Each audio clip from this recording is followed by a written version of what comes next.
जंगल में बारिश हो रही थी। ऐसे में तमाम पक्षी अपने अपने घरों में सुरक्षित बैठे थे। टुनटुनी भी अपने घर में ही थी। उसके पास दाना और पानी भी था। वो कभी भी फारिग ना बैठती थी, हमेशा किसी न किसी काम में लगी रहती। बारिश काफ़ी हो गई है, अगर बारिश रुक जाए तो क्यों ना इस बारिश के पानी से फ़ायदा लिया जाए और मैं गंदम की फसल खेती कर लूँ। इससे दाना ढूंढने का काम भी ख़त्म हो जाएगा और गंदम के दाने तो मुझे बहुत पसंद हैं। वो ऐसा सोचते हुए सो जाती है। अगले रोज़ सुबह बहुत खूबसूरत मौसम था। हर तरफ परिंदे चहचहा रहे थे और धूप निकली हुई थी। अब तो पतलू भी बहुत मेहनती हो गया है, क्यों ना उसे भी अपने साथ मिला लूँ। वैसे भी मुझे तो गंदम की फसल के बारे में ज़्यादा जानकारी नहीं है।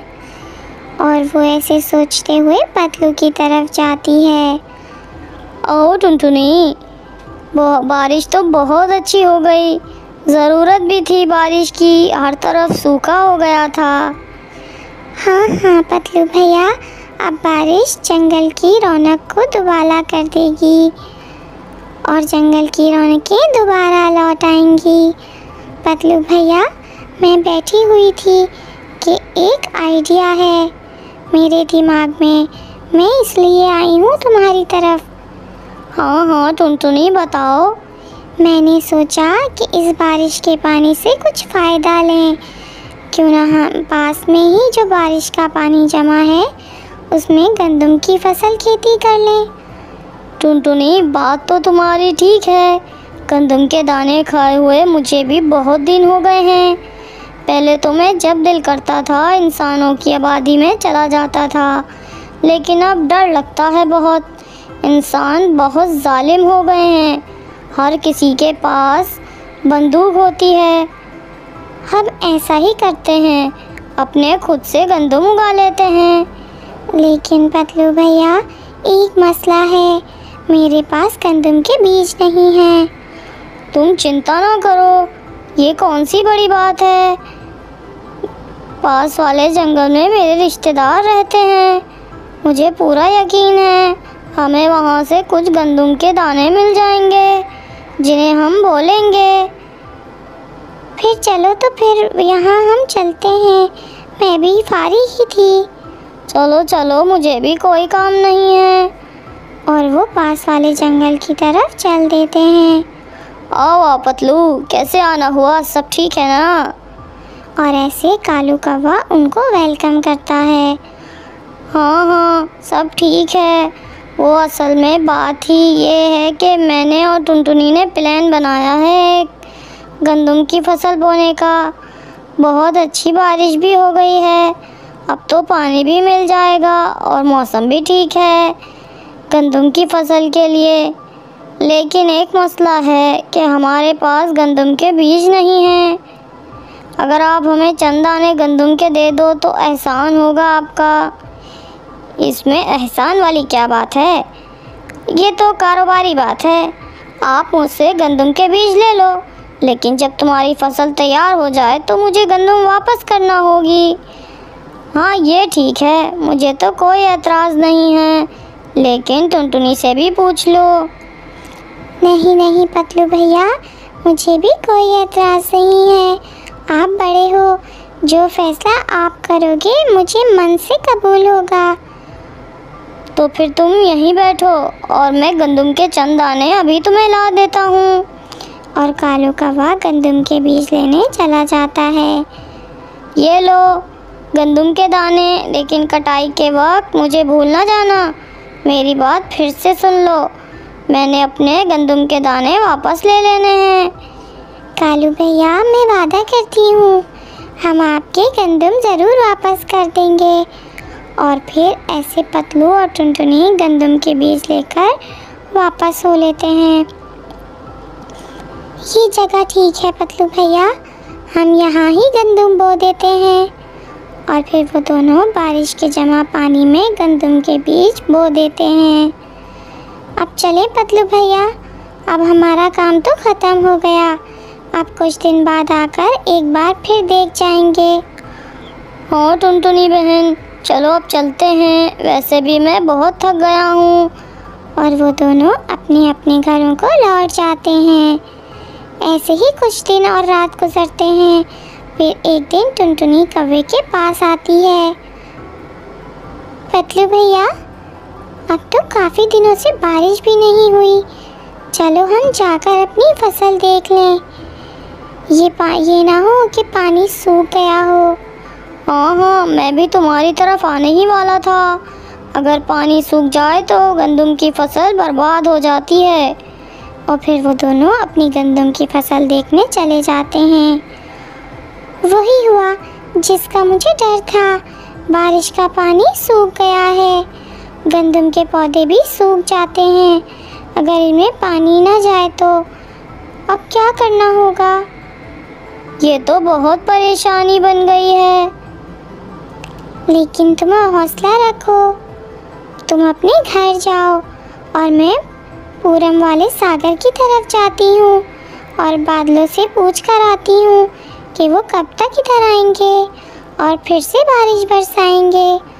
कोई बादल तुम्हारे जानने वाला है क्या? हाँ, यहाँ के तमाम बादल मुझे अच्छे से जानते हैं।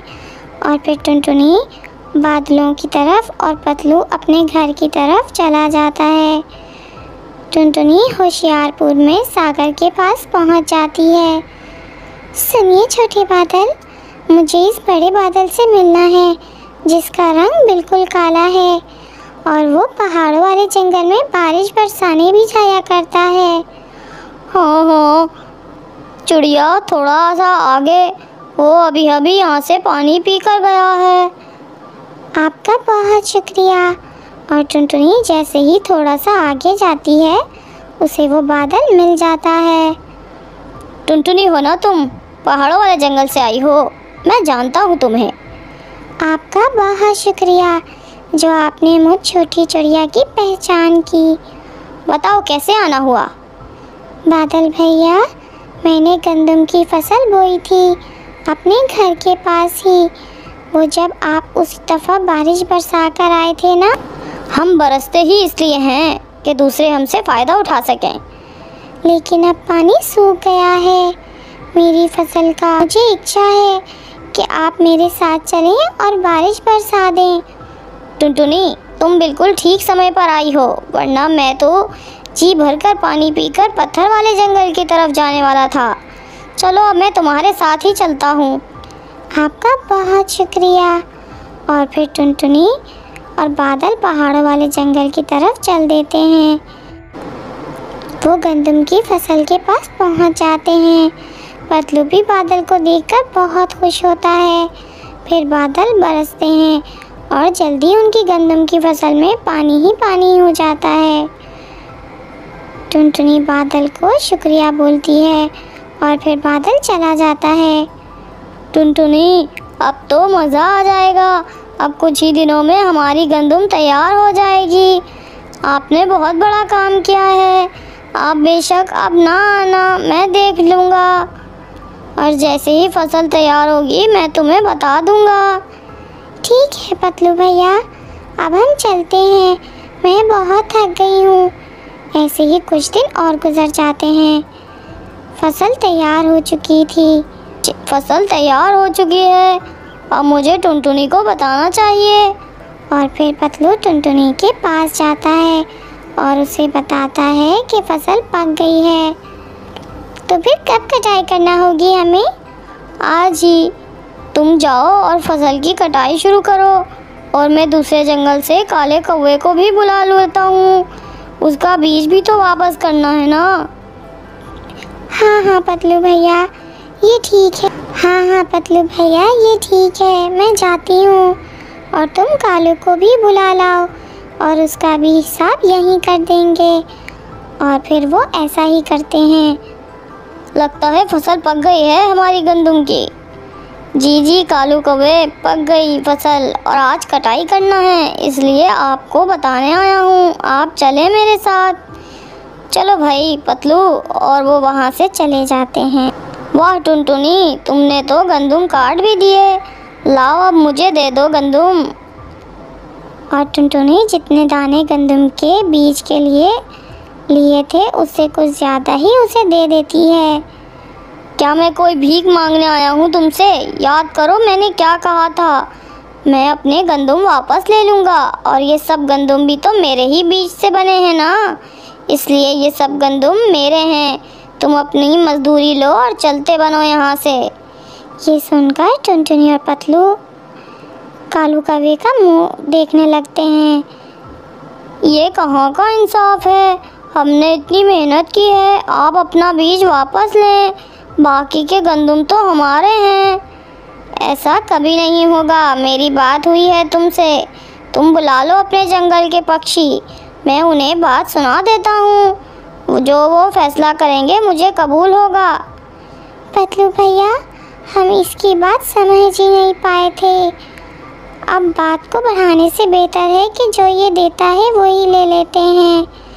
मैं नहीं चाहती कि इस बात पर सब पक्षी इकट्ठे हों और कबूतर तो मुझसे बहुत नाराज़ होगा कि मैंने फिर से एक कौवे का विश्वास किया है।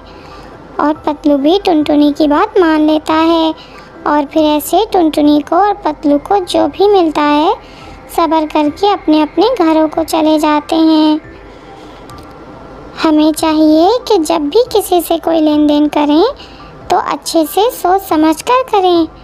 अगर आपको वीडियो पसंद आए तो चैनल को सब्सक्राइब करें और वीडियो को लाइक और शेयर करें अपने दोस्तों के साथ।